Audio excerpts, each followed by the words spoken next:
Екипите на територијалната противпожарна единица изминативе денови интервенираа на неколку локации. Најмало невнимание велат може да придонесе за големи шумски пожари. За среќа овој пат пожарникарите успеале брзо да ги локализираат пожарите што избувнаа кај Богомила и Сълп. Сепак велат од територијалната противпожарна единица, причина и овој пат најверојатно е човечки фактор.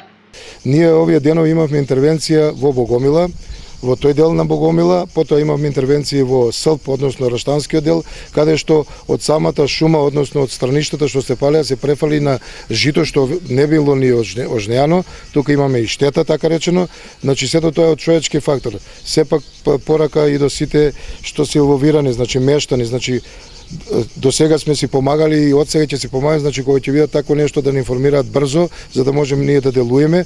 Тука во соработка и шумското, каде што имате екипа и спаѓаат на терен.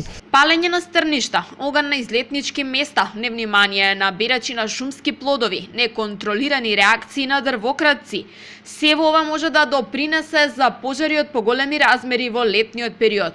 Деновиве пожарникарите интервенираа и во околината на Градско. Во општина Градско, значи моментално сега спремаме па повторно флаери да делиме на патарините, за да пак да даеме едно известување, ради тоа што при движењето на аутопат луѓето си дозволуваат фрлање на опушоци, застанување, каде што е забрането и отворен огин, знаеш, пауза прават, не уз возна ситуација, него застануваат и запалуваат цигар и го фрлаат. Значи сето тоа допринесува приват температура да дојде запалување. Од територијалната противпожарна единица со став дека превентивните кампањи за заштита на животната средина и намалување на опасноста од пожари во лето ќе продолжат и во наредниот период.